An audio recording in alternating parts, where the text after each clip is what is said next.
எங்களை அதிகமாக நேசிக்கிற எங்கள் அன்பின் பரலோக தகப்பனே, மீண்டும் ஒரு விசையாக நாங்களே குடும்பமாக ஒரு சபையோராக கர்த்தாவே உம்முடைய நாமத்தை துதிக்கத்தக்கதாக புகழத்தக்கதாக கூட்டி சேர்த்த மாபெரும் தயவிற்காக கர்த்தருக்கு நாங்கள் நன்றி செலுத்துகிறோம் ராஜா.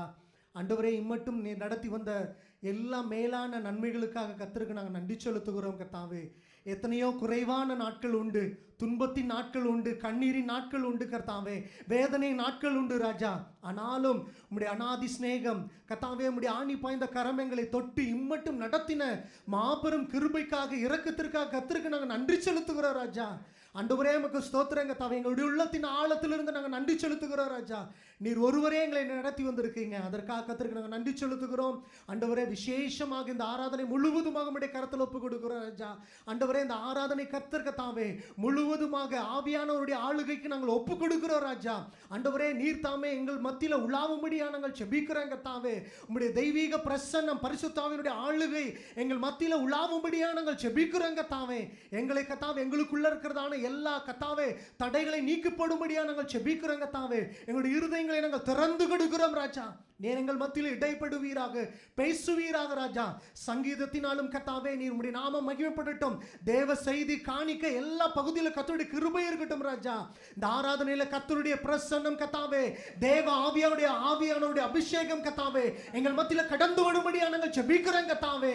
நாங்களே மனுஷரை பார்க்காமல் கர்த்தாவே, தேவாதி தேவன் ராஜாதி ராஜன் உம்முடைய முகத்தையே பார்த்து ஆண்டவரே எங்கள் முகம் பிரகாசமுடைய கர்த்தர் எங்களுக்கு கிருபை செய்தரும்படியா நாங்கள் ஜெபிக்கிறோம்.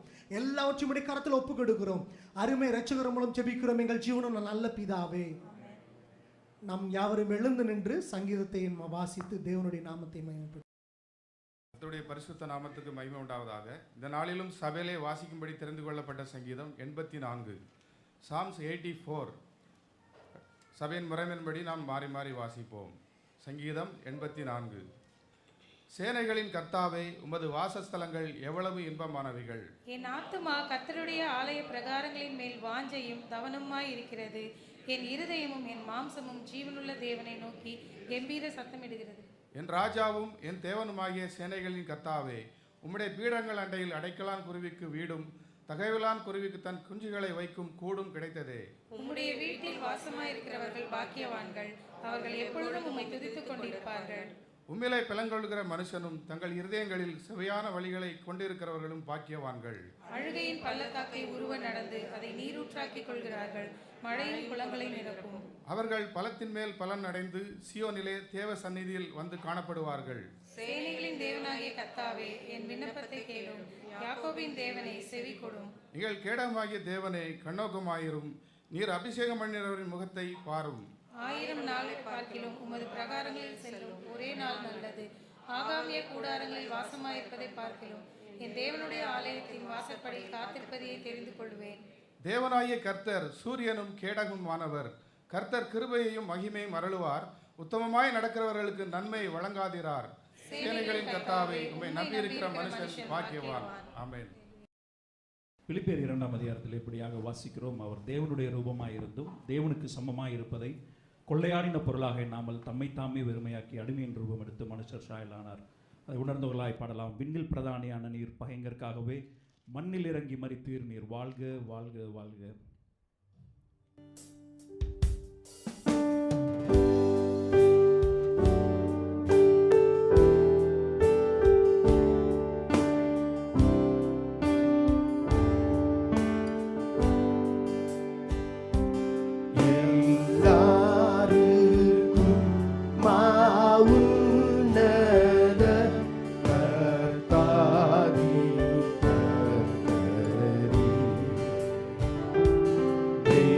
Yeah.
வாசிக்கலாம். வெளிப்படுத்தல் 2ஆம் அதிகாரம் 12 முதல் 17.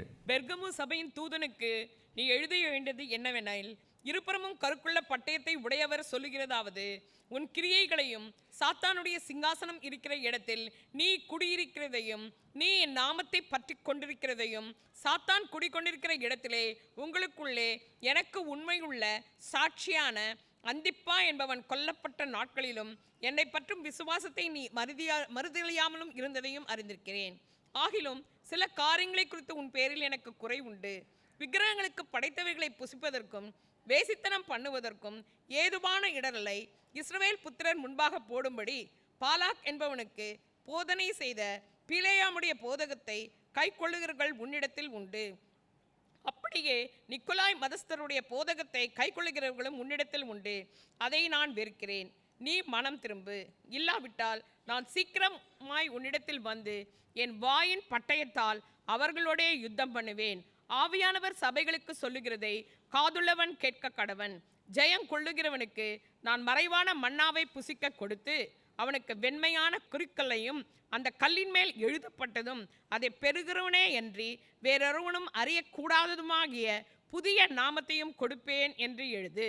பெர்கமு என்கின்ற ஒரு சபை, அந்த சபை குறித்து தேவன் சொல்லுவது அதைத்தான் நாம் வாசிக்க கேட்டோம்.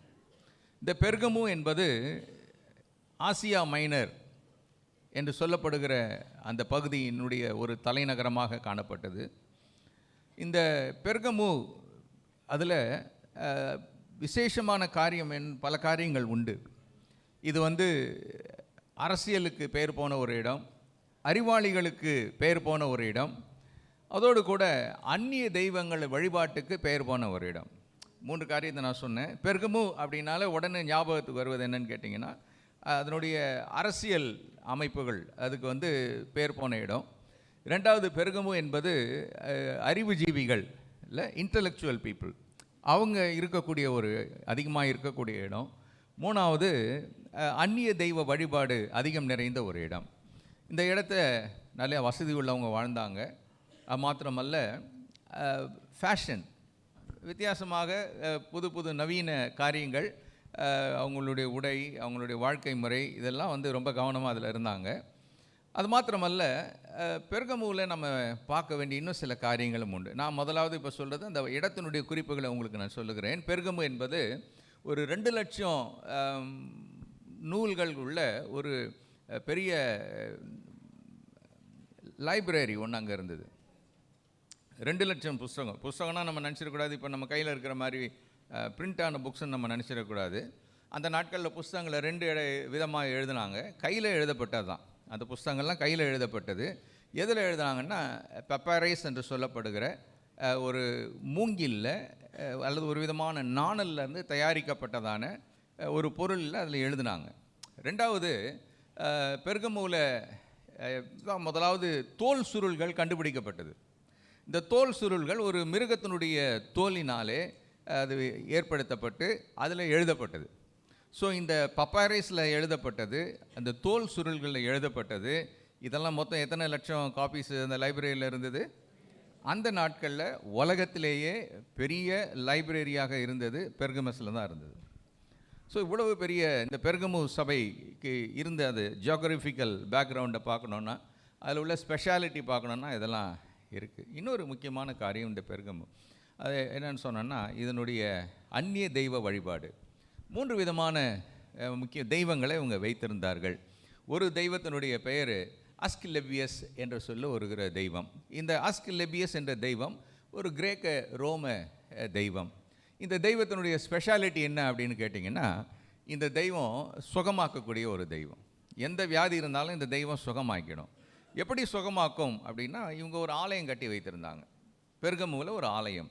இந்த ஆலயத்துக்கு விசேஷித்த தன்மை என்னென்னா, எந்த நோயாளியாக இருந்தாலும் சரி அந்த ஆலயத்தில் போய் தரையில் என்ன பண்ணணும்? நைட்டு படுக்கணும்.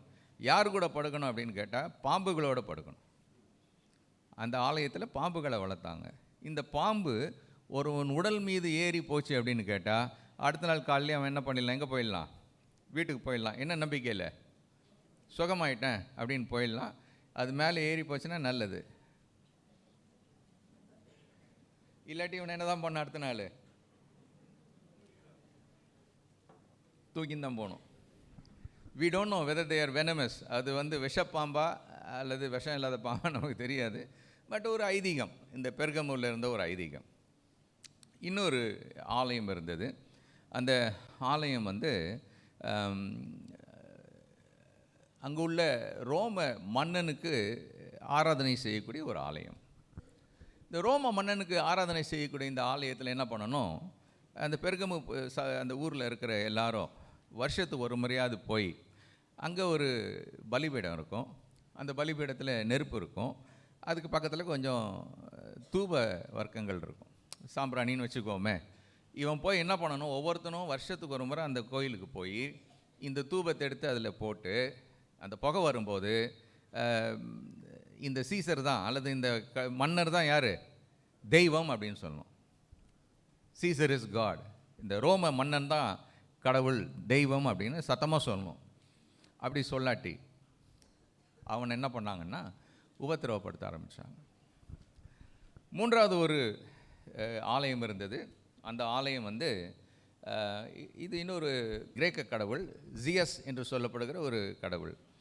இந்த கடவுள் தான் எல்லா கடவுளோட பெரிய கடவுள் அப்படின்னு அவங்க நம்பினாங்க.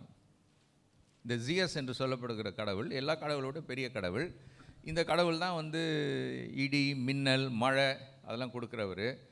எல்லா கடவுளும் இவங்களுக்கு கீழே தான் அப்படின்னு நம்பினாங்க. இந்த கடவுள் வந்து ஆளுகை செய்கிறவர், எல்லா கடவுள்களையும் ஆளுகை செய்கிறவர். அதுக்காக ஒரு பலிபீடம் கட்டியிருந்தாங்களாம். சரியா, 100 அடி ஸ்கொயரில் ஒரு பலிபீடம். அதனுடைய உயரம் வந்து கிட்டத்தட்ட 40 அடி உயரம். 100 அடி 100 சதுரம், 100 அடி 4 பக்கமும். ஆனால் உயரம் வந்து 40 அடி. ஒரு பெரிய பலிபீடம் அந்த பட்டணத்தில் காணப்பட்டது. இப்படிப்பட்ட ஒரு இடத்துல ஒரு சபை இருந்தது. அந்த சபையில் ஆண்டவர் வராரு. எல்லா சபையும் பார்த்துக்கிட்டே வராரு. இந்த சபையும் பார்க்கும்போது ஆண்டவர் எந்த மாதிரி தன்னை காண்பிக்கிறார் அப்படின்னு பார்த்தோம்னா 12ஆம் வசனத்தில் சொல்லப்பட்டிருக்கிறது. என்ன சொல்லப்பட்டிருக்கிறது? இருபுறமும் கருக்குள்ள பட்டயத்தை உடையவர் சொல்லுகிறது. ஆண்டவர் எப்படிப்பட்டவர் அப்படின்னு பார்க்குறோம். ஆண்டவர் எப்படிப்பட்டவர்? இருபுறமும் கருக்குள்ள பட்டயத்தை உடையவர். வேதத்தில் நம்ம வேற எங்கே இருபுறம் கருக்குள்ள பட்டயம்னு பார்க்குறோம்? நம்ம எல்லாருக்கும் தெரியும். எபிரேயர் 4:12, ஹீப்ரூஸ் 4:12.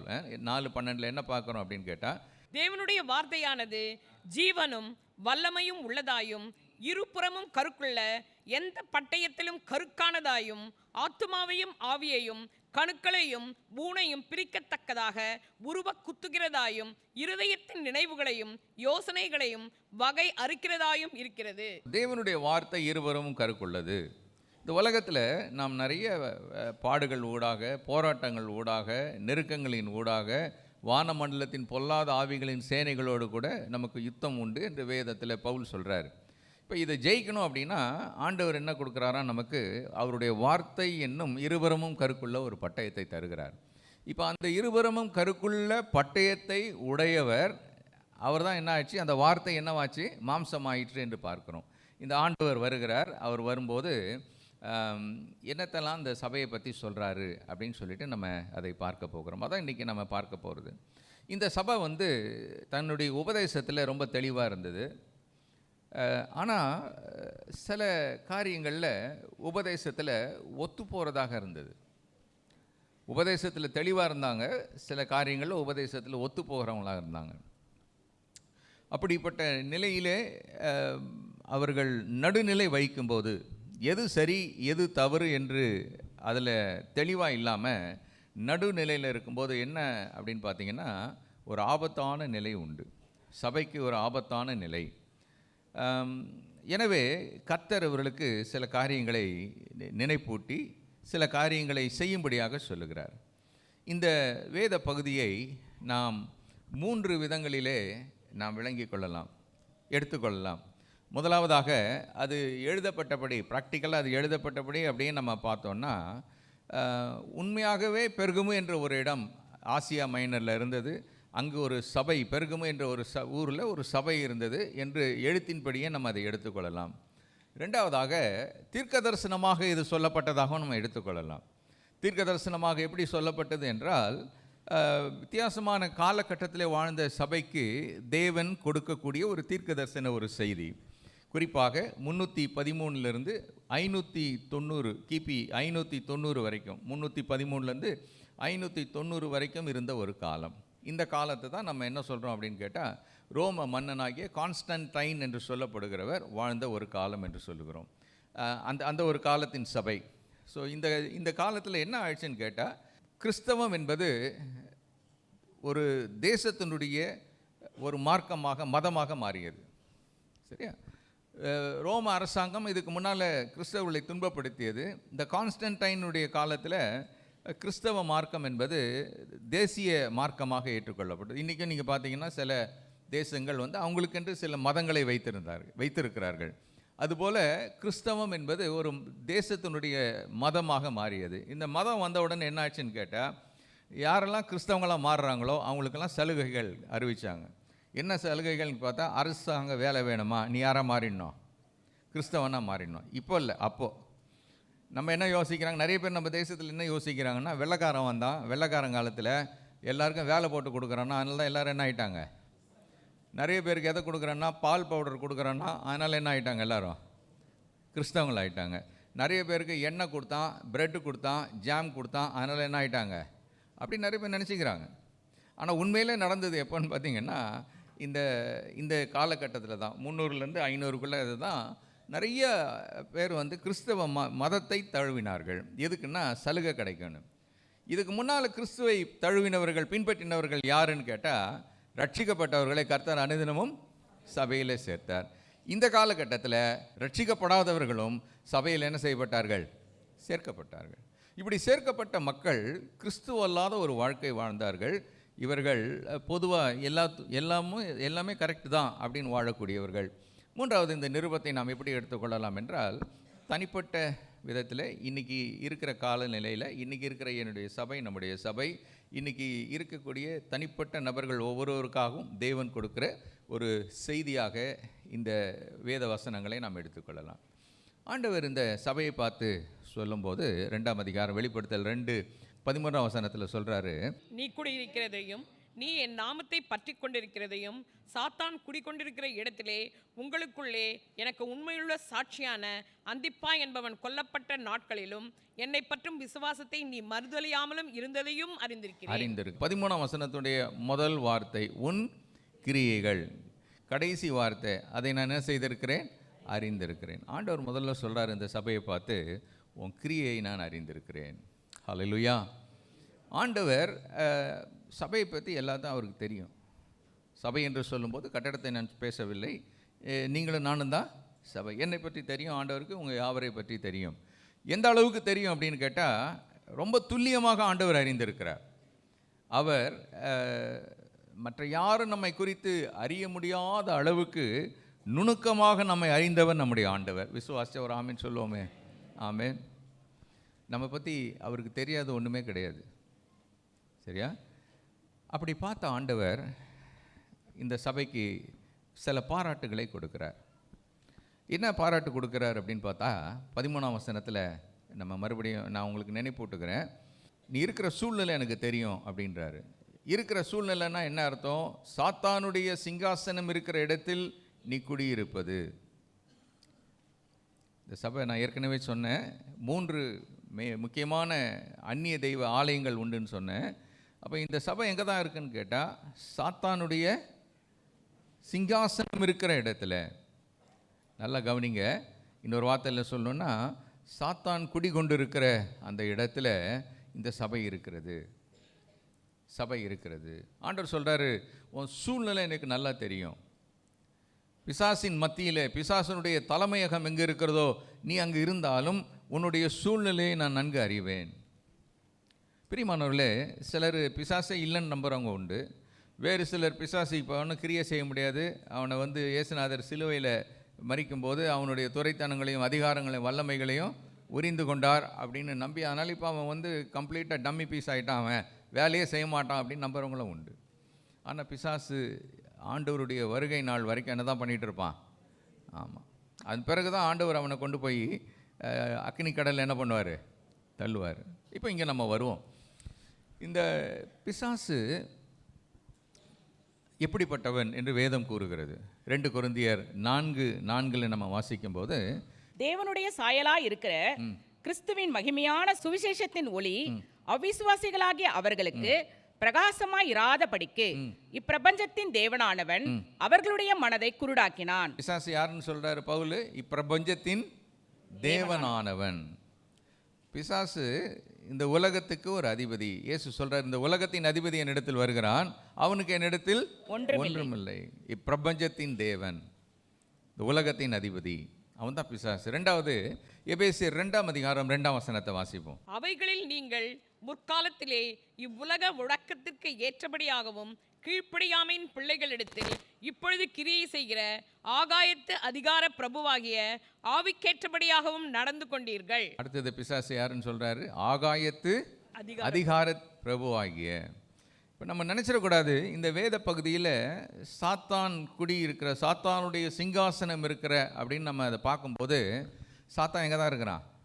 எந்த ஊரில்? அந்த பெர்கமூல தான். அப்படி அல்ல, அவன் ஆகாயத்து அதிகார பிரபு, எல்லா இடத்துலையும் இருப்பான். சில நினைக்கிறாங்க நம்ம நாடெல்லாம் இவ்வளோ பரவாயில்லைங்க, இந்த மேற்கத்திய நாடுகள் தான் அவன் எப்படி இருக்கிறான், ரொம்ப பிசாசுக்கு இடம் கொடுத்துருக்கிறான். இல்லை, பிசாசு எல்லா ஊர்லேயும் இருப்பான், எல்லா இடத்துலையும் இருப்பான், எல்லா நேரத்துலையும் அவன் என்ன செய்வான்? ஆக்டிவாக கிரியை செய்து கொண்டே இருப்பான். அப்போ இந்த பிசாசு இப்படிப்பட்டவன், அவனுடைய அதிகாரம் அங்கே இருக்கிறது, அவனுடைய செயல்பாடுகள் அந்த பெர்கமுவில் இருக்கிறது. அந்த இடத்துல இருக்கிற இவர்களுடைய சூழ்நிலையை கர்த்தர் சொல்கிறாரு, நான் நன்கு அறிவேன் அப்படின்றாரு. ஹல்லேலூயா. நம்முடைய சூழ்நிலை ஆண்டவருக்கு தெரியுமா? சில நேரத்தில் என்ன நினைக்கிறோன்னு கேட்டால், என் சூழ்நிலை யாருக்குமே தெரியலங்க. ஒருவேளை உங்கள் மனைவி அல்லது கணவனுக்கு தெரியாமல் இருக்கலாம், உங்கள் பிள்ளைகளுக்கு தெரியாமல் இருக்கலாம், உங்களுடைய உடன்பிறப்புகளுக்கு தெரியாமல் இருக்கலாம். ஆனால் தேவன் நம்முடைய சூழ்நிலையை நன்கு அறிந்திருக்கிறார். என் குடும்பத்தில் நான் என்ன சூழ்நிலையில் போயிட்டுருக்கிறேன் ஆண்டவருக்கு நல்லா தெரியும். என்னுடைய வேலை ஸ்தலத்தில் நான் போய் கொண்டு இருக்கிற சூழ்நிலை ஆண்டவருக்கு நல்லா தெரியும். என்னுடைய பிள்ளைகளினாலே நான் கடந்து போய் கொண்டு இருக்கிற சூழ்நிலைகளை தேவன் அறிவார். நான் படிக்கிற இடத்துல எனக்கு இருக்கிற சூழ்நிலையை தேவன் அறிவார். ஆண்டவர் சொல்கிறாரு, நான் அறிந்திருக்கிறேன், உன் கிரியைகளை நான் அறிந்திருக்கிறேன். அப்படிப்பட்ட இடத்துல நீ காணப்பட்டாலும் நீ கடந்து போகிற பாதையை நான் அறிவேன் என்று கர்த்தர் சொல்லுகிறார். இந்த உலகத்தில் நம்ம நல்லா இருந்தால் 4 பேர் நம்மளை என்ன பண்ணுவாங்க? தேடி வருவாங்க. இல்லைன்ற வீட்டில் எது கூட தங்காதுன்னுவாங்க, எலி கூட பள்ளி கூட தங்காது. ஆமாம் பாருங்கள், பள்ளி தங்காது, எலி தங்காது. ஏன்னா தின்றதுக்கு ஒன்றும் இல்லையே. நம்மளை தேடி ஒரு பயலும் வரமாட்டான். ஆனால் ஒன்று மாத்திரம் நிச்சயம், எபிரேயர் 13:5 நீங்கள் பண ஆசை இல்லாதவர்களாய் நடந்து உங்களுக்கு இருக்கிறவைகள் போதும் என்று எண்ணுங்கள். நான் உன்னை விட்டு விலகுவதும் இல்லை, உன்னை கைவிடுவதும் இல்லை என்று அவர் சொல்லியிருக்கிறாரே. ஆமாம். இன்னைக்கு எந்த சமுதாயத்தில் நீங்கள் வைக்கப்பட்டு எந்த சமுதாயத்தில் நீங்கள் நசுக்கப்படுகிறீர்களோ அந்த சூழ்நிலையில் உங்களுக்கு ஒருத்தரும் உதவி செய்ய முடியாமல் இருக்கலாம், ஒருத்தரும் உதவி செய்ய விரும்பாமல் இருக்கலாம். இன்றைக்கி இருக்கிற சமுதாயம் எப்படிப்பட்டதுன்னு நான் சொல்கிறேன். தயவு தாட்சியம் இல்லாத ஒரு சமுதாயத்தில் நாம் வாழ்ந்து கொண்டு இருக்கிறோம். உண்மைதானே அது? உதவி, ஒருத்தன் முன்னெல்லாம் அடிபட்டு ரோட்டில் விழுந்தாலும் மற்றவங்க போய் என்ன பண்ணுவாங்க? அவனை தூக்கி விடுவாங்க. இப்போ என்ன பண்ணுவாங்கன்னு கேட்டால், நமக்கு எதுக்கு வம்பு, அவனே எப்போ எழுந்துக்கிட்டான், வேறு எவனாவது அவனை என்ன பண்ணட்டும், நம்ம வேணால் ஒன்று பண்ணலாம். 108க்கு என்ன பண்ணலாம், ஃபோன் பண்ணி அவன் 108க்கு வந்தவொடனே அவன் ஃபஸ்ட்டு நம்மளை தான் கேட்குறான், இவன் எப்படிங்க விழுந்தான் அப்படின்னு. அவனுக்கு பதில் சொல்ல போய், நீங்கள் வாங்க வந்து என்ன பண்ணுங்கள், இதில் வந்து சேர்த்து விடுங்க, அப்புறம் வந்து விசாரணைக்கு நீங்கள் என்ன பண்ணோம், எதுக்குங்க இந்த வம்பு, நம்ம கண்டுக்காமல் போயிடலாம். நான் ஒரு நாள் இப்படி ஒரு மெக்கானிக் இதில் நான் ஸ்கூட்டருக்கு ரிப்பேருக்காக நிற்கிறேன். திடீர்னு ஒரு ஆள் சத்தம் போடுறாரு, கையை மட்டும் உயர்த்துறாரு. இந்த சேவை சதன் காணல, சிபிஎம் பக்கத்தில் அப்படி கை தூக்கிட்டு நிற்கிறாரு, படுத்து கிடக்கிறாரு, உடம்பெல்லாம் ரத்தம். எல்லாம் போகிறாங்க. நான் அவர் சத்தம் போடுறத பார்த்து ஐயோ ஐயோன்றாரு. நான் திரும்பி பார்த்தா இந்த ஆள் ஒரு வயசானவர், எனக்கு அறிமுகமானவர். சில நேரத்தில் பார்த்துருக்குறேன் அவரை மார்க்கெட்டில். போய் என்னன்னு கேட்டேன். தப்பாக நினச்சிடாதீங்க, நான் ரொம்ப நல்லவன் சொல்கிறேன்ட்டு. நானும் சில நேரம் வந்து அவசரத்தை நிமித்தம் பார்க்காம போவேன், நிற்க முடியாது இங்கே, நம்ம வேறு ஒரு வேலை இருக்குன்னு போவேன். ஆனால் அன்னைக்கு எனக்கு நேரமும் இருந்தது, அவகாசமும் இருந்தது. நின்று அவரை தூக்கினேன். என்னோட கொஞ்சம் பெரியவராக இருப்பார். அவர் வண்டியை யார்ட்டோ என்ன பண்ணியிருக்காரு, ஒரு லேடி ஓட்டிகிட்டு வந்திருக்கு, இப்படி கை காமிச்சிருக்கிறாரு. இப்படி கை காமிச்சோன்னா அந்த லேடி வந்து பாவம், அங்கே ஒரு ஸ்பீட் பிரேக்கர் ஒன்று இருக்குது, பம்ப்பு, அதில் அந்த அம்மா கொஞ்சம் மெதுவாக என்ன பண்ணிச்சு, வண்டி ஏற்றின உடனே இவர் பின்னால் போய் உக்காந்துட்டார். என்ன அசம்ஷன்லன்னு கேட்டால் அந்த அம்மா என்ன பண்ணுது, வண்டியை நிறுத்துது அப்படின்னு. அந்த அம்மா இவர் ஏறி உட்காருவேன், எவனோ ஒருத்தன் ஏறி வண்டியில் உட்காரவன் சர்ன்னு தூக்கிட்டு போயிடுச்சு. உட்காந்தவர் பாவம் அடிபட்டு கால் உடஞ்சி காலெலாம் அடிபட்டு நிற்க முடியல அவரால். செருப்பு ஒரு பக்கம், தலையில் அடி, நல்லா ரத்தம் ஊற்றுது. நான் கேட்டேன், என்ன பண்ணேன், உங்கள் வீட்டுக்கு போகலாமா? நான் என்னால் வண்டியில் உட்கார முடியாது சார்னாரு. சரி, நான் ஆட்டோ ஒன்று கூப்பிட்றேன். ஆட்டோ கூப்பிட்டு, வீட்டுக்கு போகிறீங்களா, ஹாஸ்பிட்டல் போகிறீங்களா, நான் கூட வரட்டான்னு. இல்லை நான் மேனேஜ் பண்ணிக்க, என்னை விட்டுருங்க, நான் சுடர் ஹாஸ்பிட்டல் போகிறேன் அப்படின்னாரு. அப்போ யோசிச்சு பார்த்தேன், எத்தனையோ வண்டி அவர் நல்ல வேளை அவர் பின்னால் ஒரு லாரிக்காரன் வந்தான், டக்குன்னு பிரேக் போட்டான், இல்லாட்டி அன்றைக்கி அவர் காலியாக இருப்பார். அவங்க கூட இறங்கி கேட்கல. அதுக்கு பின்னாடி வரிசையாக பைக்குங்க போகுது, காருங்க போகுது. அவர் உதவிக்காக ஒரு கையை மட்டும் தூக்கிட்டு கத்துறாரு, ஐயோ ஐயோன்னு. இப்படிப்பட்ட ஒரு சமுதாயத்தில் நம்ம வாழ்ந்துக்கிட்டு இருக்கிறோம். நம்முடைய உடன்பிறப்புகளானாலும் சரி, நண்பர்களானாலும் சரி, நம்ம விட்டு எல்லாம் போகலாம். ஆனால் ஆண்டவர் மாத்திரம், நான் உன்னை விட்டு விலகுவதும் இல்லை, உன்னை கைவிடுவதும் இல்லை.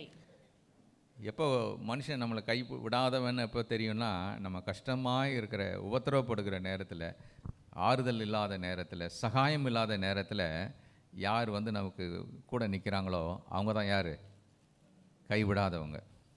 சரியா? சிலர் தேனூருக்கு என்ன பண்ணுவாங்க, நாக்கில் அப்படியே பேசுவாங்க. அவங்க பேசும்போதே நமக்கு அப்படியே குளிர்ந்துடும். அவ்வளோதான், அதோட என்னது, முடிஞ்சு போச்சு கதை.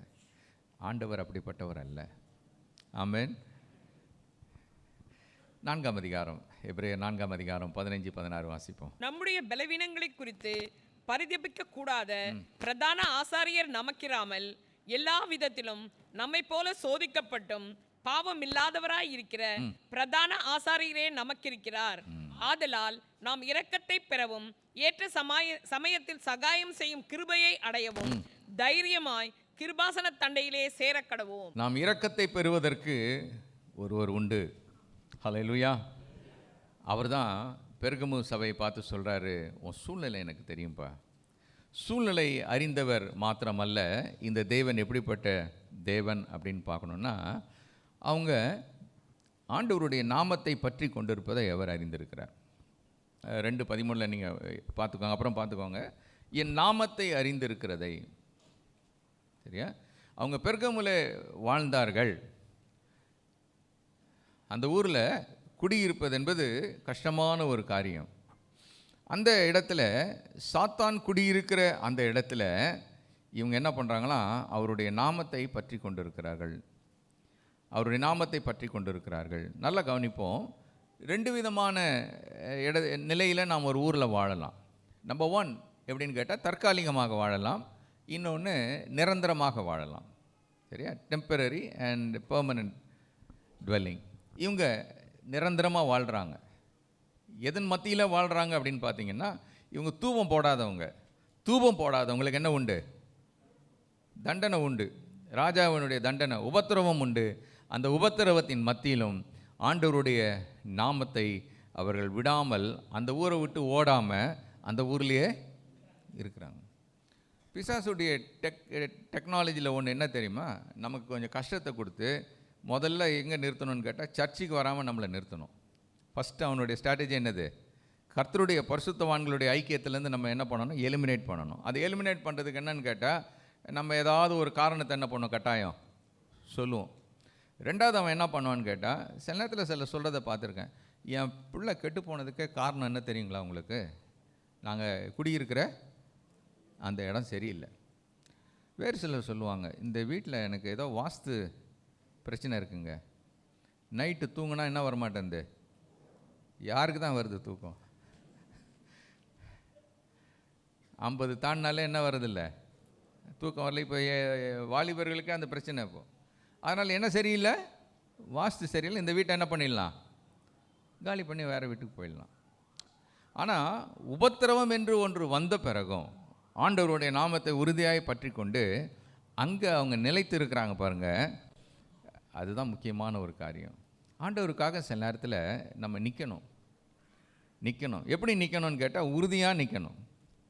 கம் வாட் மே, என்ன வந்தாலும் பரவாயில்ல, என்ன தான் வந்துட போகுது, அதிகபட்சம் தலைக்கு மேலே போனால், ஜான் போனால் என்ன, முழம் போனால் என்ன. நான் வடநாட்டில் ஊழியம் செய்தபோது என்னுடைய வீட்டு எஜமானனை தேடி வருவாங்க. இவனை இந்த வீட்டில் வைக்காத அப்படின்வாங்க.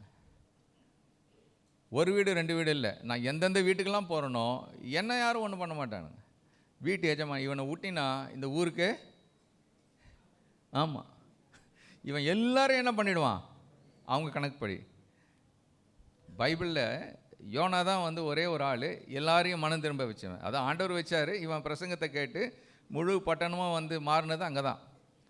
பேதுருவுடைய பிரசங்கத்தை கேட்டு நம்ம பார்க்குற 3000 பேர், ஆனால் அங்கே இருந்த ஜனத்தொகை வெறும் 3000 பேர் இல்லை, நிறைய பேர் வந்திருக்கிறாங்க. ஆயிரக்கணக்கான மக்கள் உண்டு, அதில் 3000 பேர் தான். அப்போ இந்த பெரிய பிரசங்கியாராகிய யோனா தான் ஒரு முழு நகரத்தையும் மனம் திரும்ப செய்தார். அது மாதிரிலாம் நான் ஒரு பெரிய பிரசங்கி கிடையாது. இவனுங்க அப்படி பயப்படுறானுன்னு தெரியல. ஆனால் வீடை மட்டும் கரெக்டாக வந்து ஓனர் சொல்லுவார், நீங்கள் இருங்கன்னுவார். அப்புறம் அவங்கள கழுத்தை நெருக்கின உடனே, சார் தயவுசெய்து நீங்கள் இருக்கிறது எனக்கு சந்தோஷம்தான், ஆனால் கொஞ்சம் வீடு எனக்கு தேவைப்படுது, வீடு மாறிடுறீங்களான்னு. அடுத்த வீட்டுக்கு போனால் அங்கே வந்து என்ன பண்ணுவானுங்க, நல்லா தெரியும் எனக்கு இதுதான் பிரச்சனை.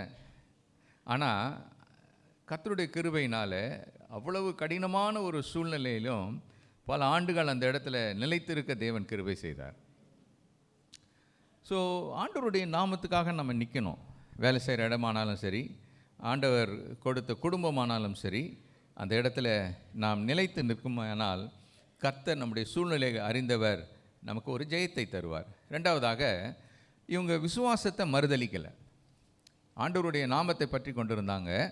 ரெண்டாவது, விசுவாசத்தை மறுதலிக்கலை. விசுவாசத்தை மறுதலிக்காமல் அவங்க உண்மையாக இருந்தாங்க, ஆண்டவருக்கு முன்பாக உண்மையாக இருந்தாங்க. ரோமர் 14, 15, 2 அதிகாரங்களை நம்ம பார்க்கும்போது நாம் எப்படிப்பட்ட காரியங்களில் உண்மையாக இருக்கணும்னு அப்போஸ்தலனாகிய பவுல் நமக்கு சொல்லுகிறார். நம்ம வாழ்க்கையில் நாம் விசுவாசத்தில் உண்மையாக இருக்க வேண்டுமேயானால் அடிப்படை சில சத்தியங்களை நாம் முற்றிலுமாக நம்புகிறவர்களாக இருக்க வேண்டும். அடிப்படை சத்தியங்கள், அது நம்ம உண்மையாக அதை நம்பணும், பூரணமாக நம்ப வேண்டும். இந்த அடிப்படை சத்தியங்கள் என்ன? அடிப்படை சத்தியங்களில் முதலாவது ஒன்று, வேத வாக்கியங்கள் எல்லாம் தேவனுடைய ஆவியினால் அருளப்பட்டிருக்கு. சில சபையில் போனால் விசுவாச பிரமாணம்னு ஒன்று சொல்லுவாங்க. நம்ம சபையில் அது சொல்கிறதில்ல. ஏன்னா நம்மெல்லாம் விசுவாசத்தில் ரொம்ப என்ன ஆகிட்டோம், ரொம்ப ஸ்ட்ராங்காக இருக்கிறோம். அதனால் நமக்கு அது சொல்லித்தர வேண்டிய அவசியம் இல்லை, நம்ம அதெல்லாம் சொல்கிறதில்ல.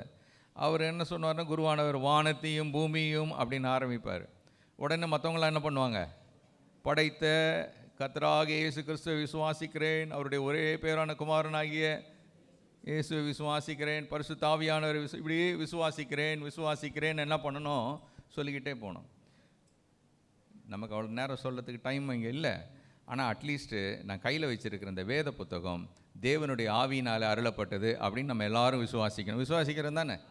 ஆமென். 40 எழுத்தாளர்கள், கிட்டத்தட்ட 1400லேருந்து 1600 ஆண்டுகள் எழுதப்பட்டதான மிகவும் பழமையான ஒரு நூல் வேதம். இந்த 40 எழுத்தாளர்களுக்கும் யார் தான் வந்து இன்ஸ்பிரேஷன், யார் தான் வந்து அவர்களை எழுத வைத்தார்னு கேட்டால் பரிசுத்த ஆவியானவர், தேவனுடைய ஆவியானவர். அப்போ இந்த வேத புத்தகம் தேவ ஆவியினால் அருளப்பட்டது. ரெண்டாவதாக என்ன விசுவாசம் இருக்கணும்னா, இயேசு கிறிஸ்துவுடைய கன்னி பிறப்பு, மரியாள் என்ற கன்னியின் இடத்துல இயேசு என்ன பண்ணார், பிறந்தார். இது விசுவாசிக்கணும். நம்ம டாக்டரை போய் கேட்டால் இது இம்பாசிபிள், சரியா? பகுத்தறிவாளனை போய் கேட்டால் அவர் என்ன சொல்வார், பகுத்தறிவாளர் அது எப்படிங்க ஆகும் அப்படின்வார். ஆனால் வேதம் அது சொல்லுது, தேவனாலே எல்லாம் கூடும், ஆகவே நான் அதை என்ன செய்கிறேன், விசுவாசிக்கிறேன். இயேசு கிறிஸ்துவனுடைய கன்னி பிறப்பு, மரியாள் மூலமாக ஒரு கன்னிகையின் இடத்தில் அவர் பிறந்தார் என்பதை விசுவாசிக்கிறேன். மூன்றாவதாக, இயேசு மரித்ததை விசுவாசிப்பது. சரியா? மூணாவது தூண் என்னது விசுவாசத்துக்கு? இயேசு கிறிஸ்து மரித்தார். நிறைய மார்க்கங்களில் இயேசுனுடைய மரணத்தை அவங்க ஏற்றுக்க மாட்டாங்க. இயேசு அற்புதம் செய்தார், மரித்தோரை எழுப்பினார், வியாதியஸ்தரை குணமாக்கினார். ஆனால் இயேசு எப்படிங்க பிடிக்க முடியும்? அவர் எவ்வளோ பவர்ஃபுல். அவர் அப்படியே மயங்கி இருந்தார், எழுந்து போயிட்டார். வேற ஒருத்தனை பிடிச்சி என்ன பண்ணிட்டாங்க, சிலுவையில் அடிச்சிட்டாங்க. அவர் மறைஞ்சிடுவார். அவர் ஏற்கனவே வந்து அவர்கள் கண்களுக்கு அவர் என்ன ஆகிட்டார், அவரை வந்து மலையிலேருந்து தள்ளுன்னு கொண்டு போனாங்க, அவர் மறைஞ்சிட்டார். மறுபடியும் அவர் என்ன பண்ணார், சிலுவையில் கொண்டு போய் மறைஞ்சிட்டார். அவருடைய சீஷரில் ஒருத்தர் பிடிச்சி என்ன பண்ணிட்டாங்க, அடிச்சிட்டாங்க. மரணத்தை அவர்கள் நம்புவதில்லை. ஆனால் நீங்களும் நானும், கிறிஸ்து மரித்தார். யாருக்காக மரித்தார்? எனக்காக மரித்தார் என்று நாம் விசுவாசிக்கிறோம். இது விசுவாசத்தில் 3வது. 4வது, மரித்த தேவன் அவர் இங்கே இல்லை, அவர் உயிர்த்தெழுந்தார்.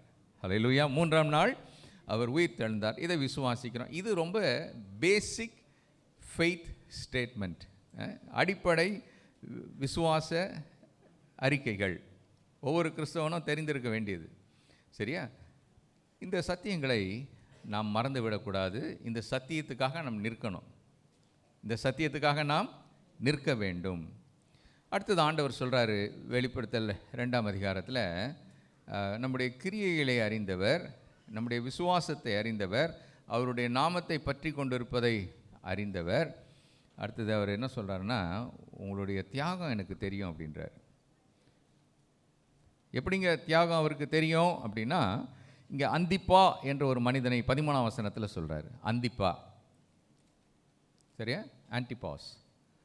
இந்த அந்திப்பா யார் அப்படின்னா, நான் சொன்ன பாருங்க, ரோம கடவுள் வந்து யார்? தெய்வம். So Caesar is god. இந்த மன்னர் தான் தெய்வம் அப்படின்னு அறிக்கை பண்ணணுமே. அப்படி அறிக்கை பண்ணாதவரில் ஒருத்தர் யார்? அந்திப்பா. இந்த அந்திப்பாவை கொல்றாங்க. எப்படி கொல்றாங்கன்னு பார்த்தா வித்தியாசமாக கொல்றாங்க. ஒரு வெண்கல மாடு, சரி, ஒரு வெண்கல மாடு, பிரேசன் புல், அதுக்குள்ளே ஒரு உலோகத்தால் செய்யப்பட்ட ஒரு மாடு. அந்த மாட்டுக்குள்ளே ஒரு உலோகத்துக்கு போட்டாங்க. மாட்டு வயிற்றில் போட்டு மாடை கட்டி, வயிற்றெல்லாம் கட்டி அதை பேக் பண்ணி, இவர் உயிரோடு உள்ளே இருக்கிறார். கீழே நெருப்பை எரித்து அவரை கொல்லுகிறார்கள். அந்திப்பா ஒரு இரத்த சாட்சியாக மரித்தவர். பெர்கமு பட்டணத்தில் கிறிஸ்துவுக்காக அவருடைய நாமத்தை மறுதலியாமல் விசுவாசத்தை காத்து கொண்டதற்காக அவர் தீக்கிரையாக்கப்பட்டார். அந்த அந்திப்பாவை சரித்திரம் பதிவெடுத்து வைத்திருக்கிறது. பொதுவாக ஜனங்க இது மாதிரிலாம் ஒரு அரிய நிகழ்ச்சி ஒன்று நடந்துச்சுன்னா என்ன பண்ணுவாங்கன்னா, மீடியாலாம் கொஞ்ச நாளுக்கு அதை பற்றி என்ன பண்ணோம், அப்படியே பேசும். பேப்பரில் அதான் செய்தி வரும். இது மாதிரி ஒருத்தர் கிரஹாம் ஸ்டெயின்ஸ்னு ஒருத்தர் என்ன பண்ணிட்டாங்க, எரிச்சாங்கன்னு கொஞ்ச நாள் வந்தது. அதுக்கப்புறம் எல்லாம் அதோட போயிடுச்சு. இந்த அந்திப்பாவும் கொல்லப்பட்டவன் மறந்துட்டாங்க. அப்படி ஒரு காரியம் நடந்ததே மறந்துருச்சு. ஆனால் நான் அறிந்திருக்கிறேன் என்று சொல்கிறாரு பாருங்க ஒருத்தர், அவர் மறக்கலை. சபை மறந்துருச்சு, சரித்திரம் மறந்துருச்சு.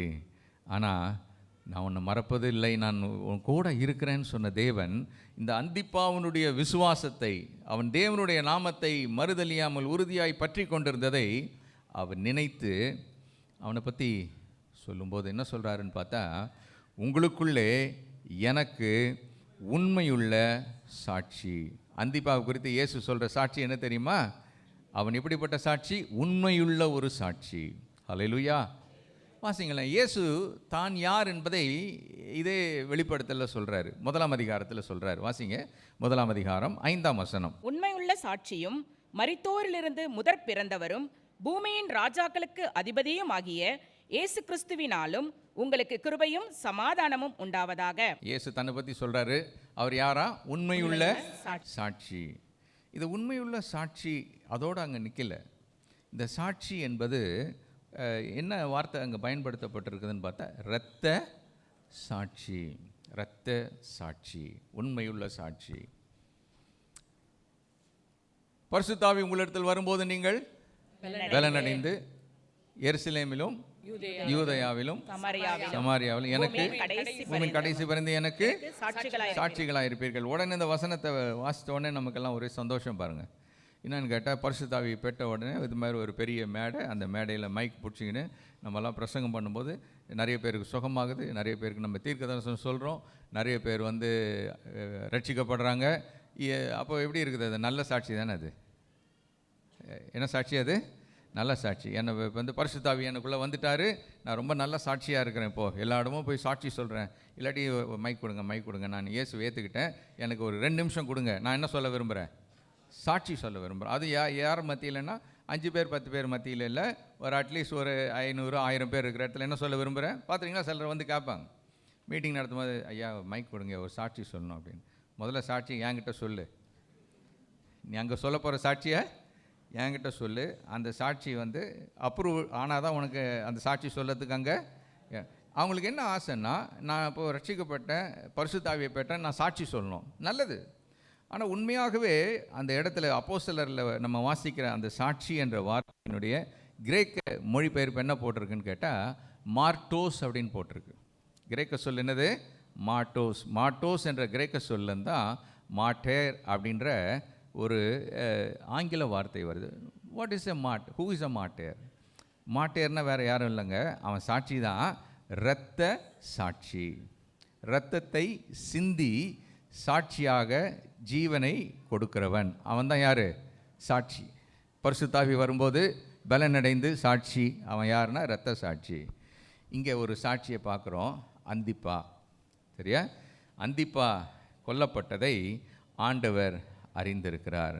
2 தீமோத்தேயு 3:12 அன்றியும் கிறிஸ்து இயேசுவுக்குள் தேவபக்தியாய் நடக்க மனதாய் இருக்கிற யாவரும் துன்பப்படுவார்கள். போதுமா? யாவருக்கும் துன்பம் உண்டு. அதன் மத்தியில் எப்படி வாழ வேண்டும் என்றால் சாட்சியாக வாழ வேண்டும். ஹல்லேலூயா. இதெல்லாம் சொல்லி நல்லா பாராட்டெல்லாம் சொல்லிட்டு ஆண்டவர் 14 ஆரம்பிக்கும் போது, ஆகிலும் சில காரியங்களை குறித்து உன் பேரில் எனக்கு குறை உண்டு. போதும். ஆண்டவர் இப்போ மோத ஆரம்பிச்சிட்டாரு. இது வரைக்கும் நல்லா சொல்லிட்டு இருந்தாருப்பா, நீ வந்து எவ்வளவு கஷ்டப்பட்டாலும் நீ வந்து எப்படி இருக்கிற? உண்மையாக இருக்கிற. எனக்கு ரொம்ப சந்தோஷம். எந்த அளவுக்கு உண்மையாக இருக்கிறேன்னு கேட்டால், உன் ஜீவனை கூட நீ கொடுக்கக்கூடிய அளவுக்கு அந்திப்பா என்று ஒருத்தன் கொடுத்தான் பாருங்க. அது மாதிரி நீங்கள் சூழ்நிலையிலையும் நீங்கள் உறுதியாக இருக்கிறீங்களா, அது எனக்கு சந்தோஷம் எல்லாம் சொல்லிவிட்டு இப்போ கொஞ்சம் சண்டை போட ஆரம்பிக்கிறார். யாரோட? எந்த சபையோட? பெர்கமு சபையோட கொஞ்சம் ஃபைட் பண்ணலாம் அப்படின்னு பார்க்குறாரு. கொஞ்சம் குறை இருக்குதுப்பா அவங்ககிட்ட. சரியா? சில கடினமான வார்த்தைகளை தேவனுக்கு பயன்படுத்துகிறதை நாம் பார்க்கிறோம். என்ன கடினமான வார்த்தையை பயன்படுத்துகிறார்? 16 முதல் பகுதியை வாசிங்க. நீ மனம் திரும்ப. போதும் போதும். எந்த அளவுக்கு கர்த்தர் சொல்கிறாருன்னா, ஒரு நல்ல பாராட்டு பெற்றக்கூடிய ஒரு சபைக்கு ஆண்டவர் சொல்கிறார், நீ என்ன பண்ணணும்? மனம் திரும்பணும். ஏன் மனம் திரும்பணும்? எதுலேருந்து மனம் திரும்பணும் அப்படின்னு ஆண்டவர் இதில் தெளிவாக சொல்கிறார். இந்த சபை வந்து உலகத்தை மணந்து கொண்ட ஒரு சபை. எதை கல்யாணம் பண்ணிடுச்சு? ஆமாம், பெர்கமு அப்படின்னா என்ன அர்த்தம்? திருமணமான, மேரீடு. பெர்கமு என்றால் என்ன அர்த்தம்னா திருமணமான. இந்த சபை திருமணம் பண்ணிடுச்சு. யாரை திருமணம் பண்ணியிருக்குது அப்படின்னு பார்த்தா, பொதுவாக யாரை பண்ணணும்? சபை வந்து மணவாட்டி. அப்போ யாரை தான் கல்யாணம் பண்ணணும்? மணவாளனாகிய கிறிஸ்துவை திருமணம் செய்யணும். சரியா?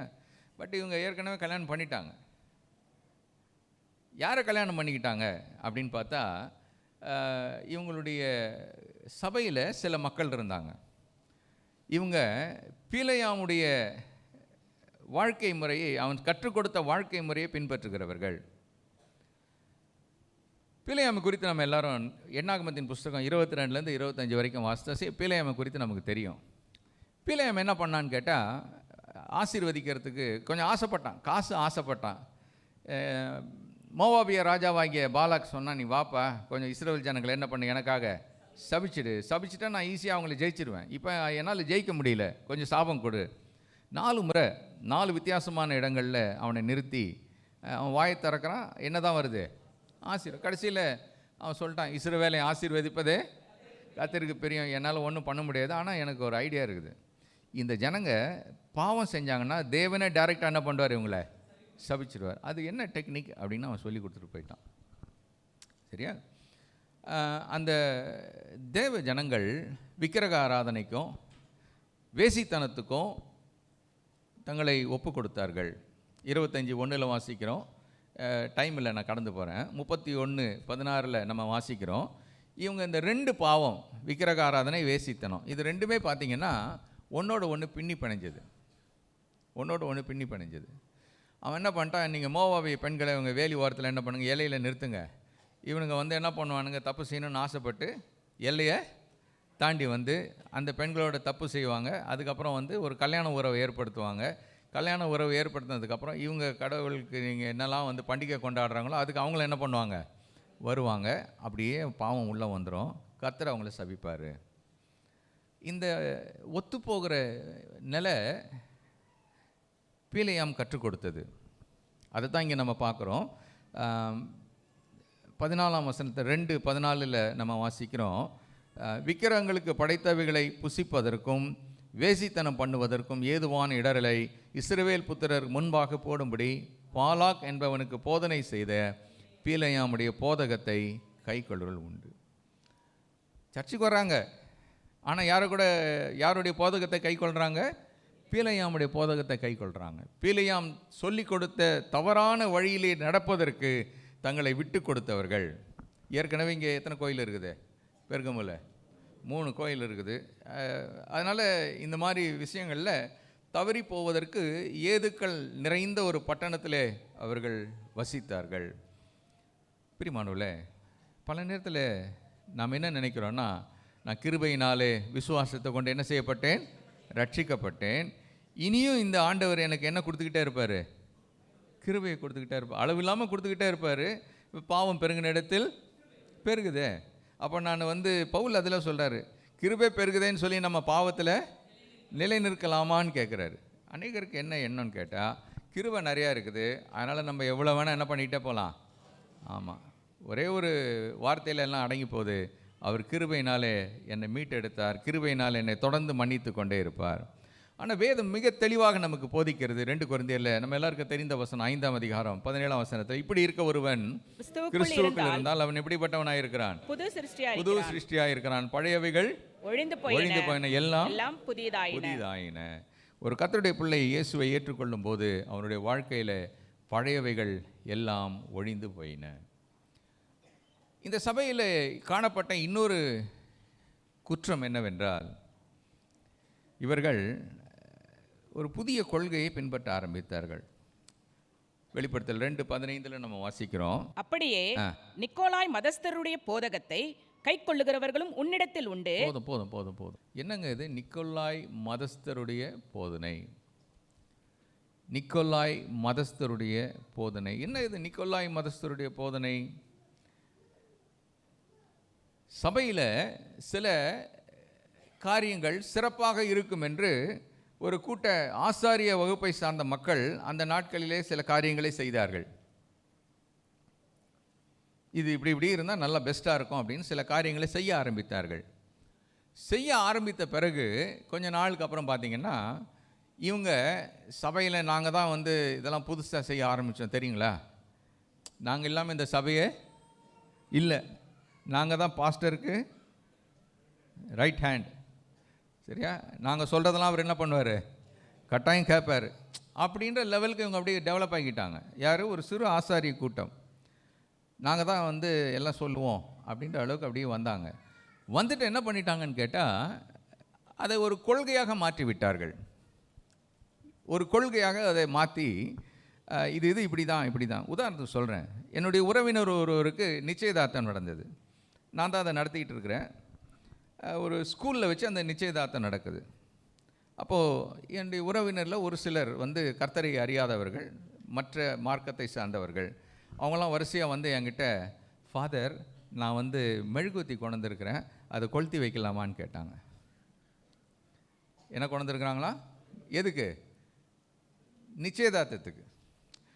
சரி, நான் சொன்னேன், இருக்கட்டும், இப்போ அவசியம் இல்லை, அது அவங்க கல்யாணத்துக்கு நீங்கள் என்ன பண்ணுங்க, அதை கொடுத்துருங்க, ஒரு வேளை கரண்ட் எப்போ அது பவர் கட் ஆகிடுச்சுன்னா யூஸ் பண்ணிக்கோங்க அப்படின்னு. இல்லை ஃபாதர், எங்களால் இந்த இதெல்லாம் பார்க்குறோம் பாருங்கள், சினிமாலலாம் உங்கள் ஃபங்க்ஷன் எல்லாத்துக்கும் என்ன வைக்கிறீங்க நீங்கள், அதனால தான் நாங்களும் என்ன பண்ணிட்டோம், வாங்கின்னு வந்துட்டோம் அப்படின்னாங்க. கவனிங்க, மெழுகுவத்தி எப்போ வச்சாங்களோ, எதுக்கு வச்சாங்களோ, எந்த காலத்தில் ஆரம்பித்தாங்களோ, ஒரு வேளை ராத்திரி இது மாதிரி எலக்ட்ரிசிட்டிலாம் கண்டுபிடிக்கிறதுக்கு முன்னாடி மெழுகுவத்தி வைக்க ஆரம்பித்தாங்களேன்னு நமக்கு தெரியாது. ஆனால் இன்றைக்கும் அதை என்ன பண்ணுறாங்கன்னு கேட்டால், சில ஆலயங்களில் சபை ஆரம்பிக்கும் போது எல்லா டியூப்லைட் எரிஞ்சாலும் என்ன எரியும்? சில இடத்துல குத்து விளக்கு எரியும். இது ஒரு சடங்காக இருந்த ஒன்றை அதை ரூலாக மாற்றிட்டாங்க, சட்டமாக மாற்றி விட்டார்கள். நிக்கோலாய் மதஸ்தரும் அப்படி தான். சில காரியங்கள் சபையில் சாதாரண சடங்காக இருந்தது, அப்புறம் அது ஒரு சட்டமாக மாறிவிட்டது. அதான் டாக்டரின்.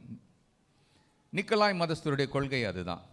ஆண்டவர் சொல்கிறாரு, நீ மனம் திரும்பு, நான் அதை வெறுக்கிறேன் அப்படின்றாரு.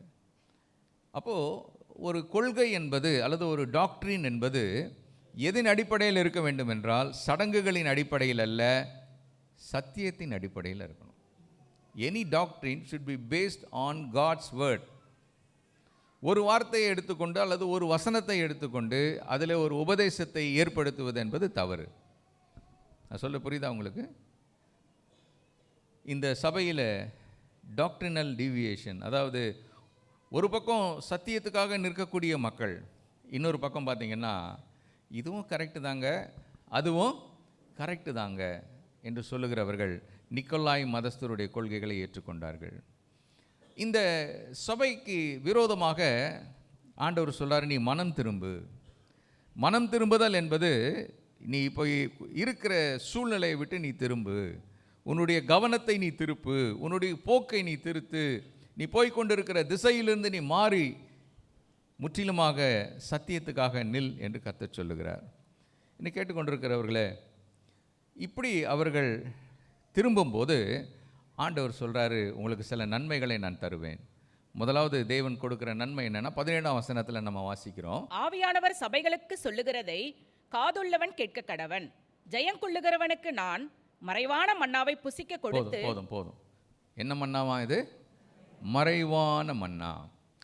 புற இனத்து மக்கள் பொதுவாக நீங்கள் பார்த்தீங்கன்னா இந்த அந்நிய தெய்வ வழிபாட்டில் உள்ள மக்கள், அந்த நாட்களில் இருந்தவர்கள் நிறைய ரகசியங்களை கற்றுக் கொடுக்குறோம் ஆள் பிடிப்பாங்களாம்.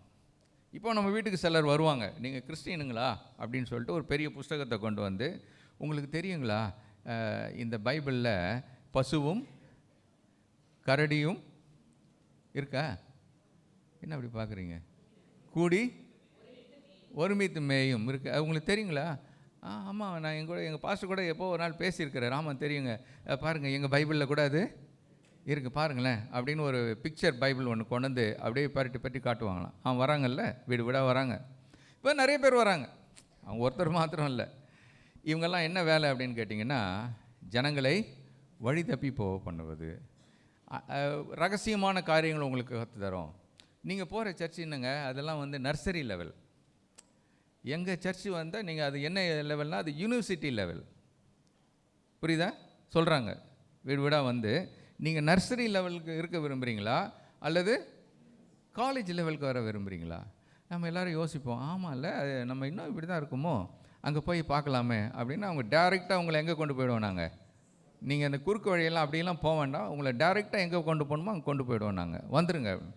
இப்படி வித்தியாசமான காரியங்கள், மறைவான காரியங்களை கற்றுத்தரோன்னு சொல்லி அந்த நாட்கள்லே இருந்து ஜனங்களை வந்து திசை திருப்ப பண்ணுதல் இன்றைக்கும் அது இருக்குது. இப்போ ஆண்டவர் சொல்கிறாரு, நான் ஒன்று கொடுக்க போகிறேன், அது மறைவான ஒரு மன்னா. இஸ்ரவேல் மக்கள் மன்னா சாப்பிட்டாங்க, 40 வருஷம் சாப்பிட்டாங்க. நான் உங்களுக்கு ஒரு மன்னா தரப்போகிறேன். இந்த மன்னா எப்படிப்பட்ட மன்னா? அது பகிரங்கமாக வானத்திலேருந்து விழுந்தது. ஒரு சின்ன ஒரு யூத பாரம்பரியம் இருக்குது. என்னென்னு கேட்டால், இஸ்ரவேல் மக்கள் சிறைப்பிடிக்கப்பட்டு போனாங்க. அப்போது வந்து உடன்படிக்கை பெட்டியில் ஒரு பொற்பாத்திரத்தில் என்ன வைக்கப்பட்டிருந்தது? இந்த மன்னாவை என்ன பண்ணிட்டாரா, எரேமியா தூக்கி ஒழிச்சு வச்சிட்டாராம். எதுக்கு ஒழிச்சு வச்சாருன்னா, ஆண்டவர் வரும்போது முதல்ல அவர் எப்படி மன்னா வானத்திலேருந்து கொட்டினாரோ அது மாதிரி இந்த மன்னாவை எடுத்து இஸ்ரவேல் மக்கள் சாப்பிட்றதுக்கு 5 அப்போ 2 மீன் ஆசீர்வதிச்சு கொடுத்தார் இல்லையா, அது மாதிரி இந்த தேவன் இதை ஆசீர்வதிச்சு கொடுப்பாரு அப்படின்னு. பட் இங்கே சொல்லப்பட்டது என்னன்னு கேட்டால், ஒரு மறைவான ஒரு ரகசியமான ஒரு காரியத்தை கர்த்தர் தரப்போகிறார். இன்னொரு வார்த்தையில் சொல்லணும்னா, எந்த ஒரு ரகசியமோ அதுக்கு பின்னால் ஒரு மேன்மை ஒன்று உண்டு. அதை தான் என்ன பண்ணி வச்சுருப்பாங்க, பொதுவாக ரகசியமாக வச்சுருப்பாங்க.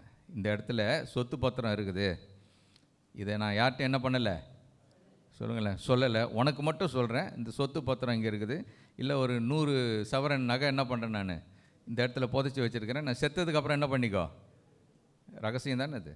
அது மாதிரி ஒரு ஆவிக்குரிய நிலையில் ஒரு மேன்மையான ஒரு ஆசீர்வாதத்தை நான் வைத்திருக்கிறேன். யாருக்கு அப்படின்னா, இந்த நடுவில் வாழக்கூடிய நிலையில் இதுவும் சரி அதுவும் சரி என்று வாழ்கிறவர்கள், தேவன் மாத்திரம் என்று மனம் திரும்பும்போது கர்த்தர் சொல்கிறாரு, ஒரு மகிமையான மறைவான ஒரு ஆசீர்வாதம் ஒன்று உண்டு. அல்லேலூயா. அதிலே நம்ம தொடர்ந்து வாசிக்கும் போது, அவனுக்கு வெண்மையான குறிக்கல்லையும். போதும் வெண்மையான குறிக்கல். ஆண்டவருடைய பிள்ளைகளுக்கு, ஜெயம் பெறுகிறவர்களுக்கு ஆண்டவர் கொடுக்கறது வெண்மையான குறிக்கல். வெண்மையான குறிக்கல் யாருக்கு கொடுப்பா அப்படின்னு கேட்டால், ஒரு நீதிபதி கோர்ட்டில் அந்த நாட்களில் இருக்கும்போது என்ன பண்ணுவாராம், 2 விதமான கல் வச்சுருப்பாராம். ஒரு வெள்ளைக்கல், ஒரு கருப்பு கல். எல்லாத்தையும் தீர்ப்பு சொல்ல வேண்டிய கடைசி நேரத்தில் வரும்போது, அந்த தீர்ப்பு சொல்கிற அந்த குற்றவாளி வந்திருப்பார்ல, 2 பேர் வந்திருப்பாங்க. ஒருத்தன் அதில் நிரபராதி, ஒருத்தன் குற்றவாளி. நிரபராதிக்கு தீர்ப்பு சொல்லும்போது என்ன பண்ணுவாரான், இந்த ஜட்ஜு ஒரு வெள்ளைக்கல்லை என்ன பண்ணுவாரான், அப்படி உருட்டி விடுவாராம். உருட்டி விட்டால் வெள்ளைக்கல் எதுக்கு அடையாளம்? அவன் தப்பு செய்யாதவன். கருப்பு கல்லை அது வரைக்கும் என்ன பண்ண மாட்டார், வெளியே காட்ட மாட்டார், வெள்ளைக்கல்லை மட்டும் காட்டுவார். நம்ம எல்லாருடைய லைஃப்பும் இந்த நீதிபதி என்ன கல்லை தான் காட்டியிருக்கணும், கருப்பு கல்லை தான் என்ன பண்ணியிருக்கணும். பாவத்தின் சம்பளம் மரணம். இந்த இயேசு நமக்காக மரித்ததுனால, அவருடைய இரத்தத்தினால நாம் நீதிமான்கள் ஆக்கப்பட்டதுனால, இவர் எதை உருட்டுறாரு, அந்த வெள்ளைக்கல்லை நான் கொடுக்குறேன்ப்பா அப்படின்றாரு.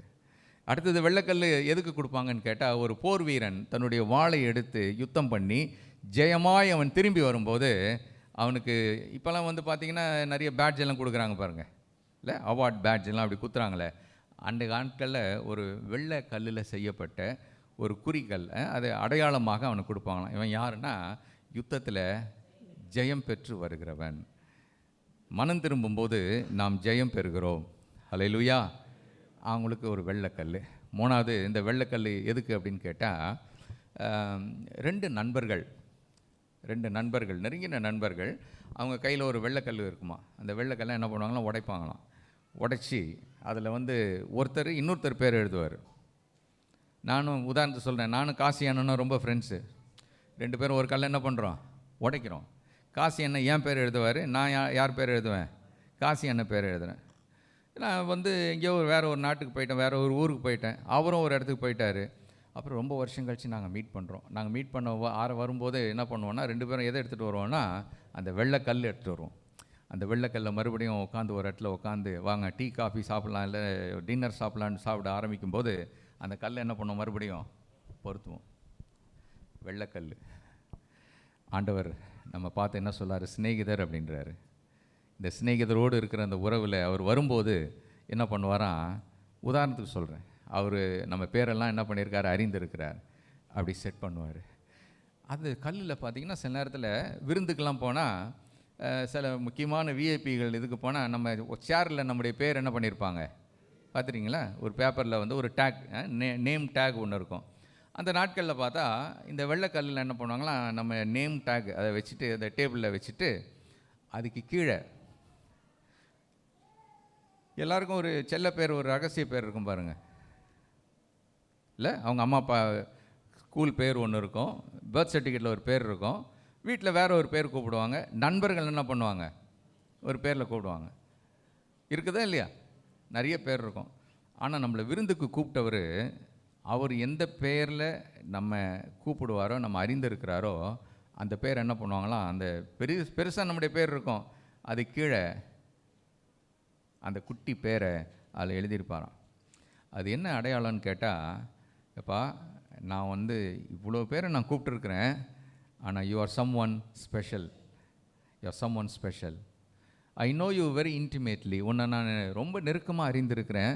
எந்த அளவுக்கு அறிந்திருக்கிறேன்னா, உன்னை எந்த விதத்தில் உன்னுடைய தகப்பனாரும் தாயும் பேரை சொல்லி இன்னொரு ஸ்பெஷல் பேரை சொல்லி கூப்பிட்டாங்களோ, அந்த பேர் கூட எனக்கு தெரியும். அந்த அளவுக்கு நான் உனக்கு எப்படி இருக்கிறேன், ஸ்நேகமாக இருக்கிறேன், க்ளோஸாக இருக்கேன், நெருக்கமாக இருக்கிறேன். அதுக்கு தான் அந்த வெள்ளைக்கல். ஆண்டவர் சொல்கிறாரு, நான் கூட உன்னோட ரொம்ப க்ளோஸாக இருக்கிறேன், அதனால் நான் கூட உனக்கு என்ன கல் கொடுப்பேன், வெண்மையான கல். அந்த பேர் ஒன்று இருக்கும். அந்த பேர் வேறு ஒருவனும் அதை பெறுகிறவனுமே அன்றி வேறு ஒருவனும் அறியக்கூடாத ஒரு கல், புது நாமத்தை நான் தருவேன். ஆனால் செய்ய வேண்டியது என்ன தெரியுமா, இதெல்லாம் வாங்கணும் நமக்கு எல்லாருக்கும் எப்படி தான் ரொம்ப ஆசைப்படுங்க. 2 கையும் நீட்டி எந்தெந்த கல் கொடுப்பாரோ, வெள்ளைக்கல் பெருசாக கொடுத்தாலும் சரி, சின்னதாக கொடுத்தாலும் சரி, வாங்கணும்னு ஆசைப்படுறோம். சிம்பிளாக அவர் ஒன்று கேட்குறாரு. என்ன கேட்குறாரு, நீ யார் பட்சத்தில் இருக்கிற, சத்தியத்தின் பட்சத்தில் இருக்கிறியா, அல்லது சத்தியம் அல்லாததுடைய பட்சத்தில் இருக்கிறாயா, நிக்கோலாய் மதஸ்தருடைய கொள்கைகளுக்கு நீ இருக்கிறாயா, இல்லாவிட்டால் என் நாமத்தை மறுதலியாது இருந்த அந்திப்பாவை போல நீ வைராக்கியமாக இருக்க விரும்புகிறாய். கண்டு மூடி நாம் ஜெபிக்கலாம்.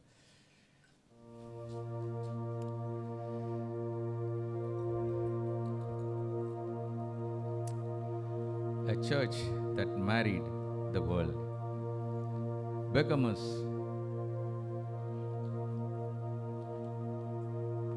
there are so many things that I want to appreciate about you. உன்னை குறித்து ரொம்ப பெருமையாக சொல்கிறதுக்கு நிறைய காரியம் இருக்குது பெருகமுவே.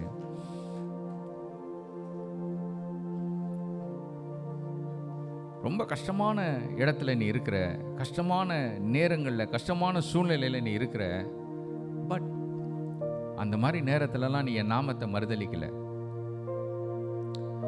என் வசனத்தை நீ கை கொண்ட, விசுவாசத்தை நீ விடலை. ரொம்ப சந்தோஷம். ஆனால் இடம் கொடுத்துட்டியே.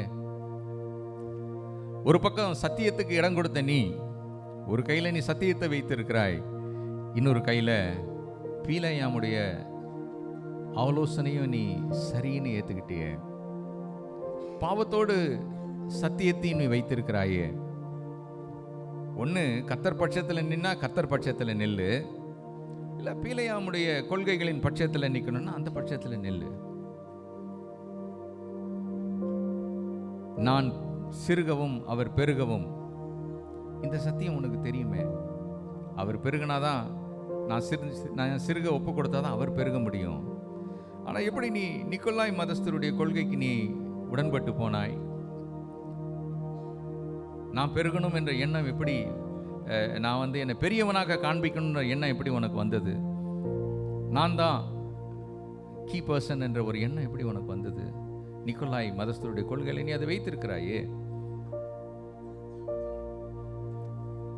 கர்த்தர் பெரியவர், கர்த்தர் விலகாதவர், கர்த்தர் நினைவாய் இருக்கிறவர், கர்த்தர் எல்லாவற்றையும் அறிந்தவர் என்று உனக்கு தெரியுமே. Then how dare you are to show that you are above God? தேவனை விட நீ பெரியவன் என்று உன்னை காண்பிப்பது எந்த தைரியத்தில் நீ பண்ற? இதுதான் இந்த பெருக்கமு சபைக்கு தேவன் சொன்னது. இன்னைக்கு அப்படிப்பட்ட எண்ணம் ஏதாவது நம்மகிட்ட உண்டா? அப்படிப்பட்ட செயல்கள் நமக்கு ஏதாவது உண்டா? கர்த்தர் இன்னைக்கு ரொம்ப அன்பாக சொல்கிறாரு, நீ வளரணும்னு நான் விரும்புகிறேன். அதுக்கு ஒரே ஒரு சிம்பிள் ரெமெடி என்னன்னா, மனம் திரும்பு. எந்தெந்த காரியத்தில் மனம் திரும்பணும்னு கர்த்தர் இன்னைக்கு உணர்த்துறாரோ, தயவுசெய்து இன்னைக்கு நம்ம மனம் திரும்புவோம். இனி காலம் செல்லாது. ஆண்டவர் சில காலம் வரைக்கும் சொல்லுவார், மனம் திரும்பு மனம் திரும்பு மனம் திரும்புன்னு சொல்லிக்கிட்டே இருப்பார். வாசற்படியில் நின்று கதவு தட்டிக்கிட்டே இருப்பார். நான் திறக்கலை, நான் மனம் திரும்பலை அப்படின்னா ஒன்ஸ் ஃபார் ஆல் அவர் கதவை பூட்டிடுவார்.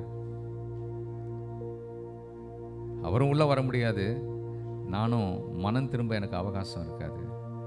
கர்த்தர் நம்மோடு தொடர்ந்து பேசுவாராக. கர்த்தருடைய கையில் நம்ம அர்ப்பணிப்போம். யாரை மணந்திருக்கிறோம்? உலகத்தையா கர்த்தரையா? இந்த செய்தியை கேட்கும் பொழுது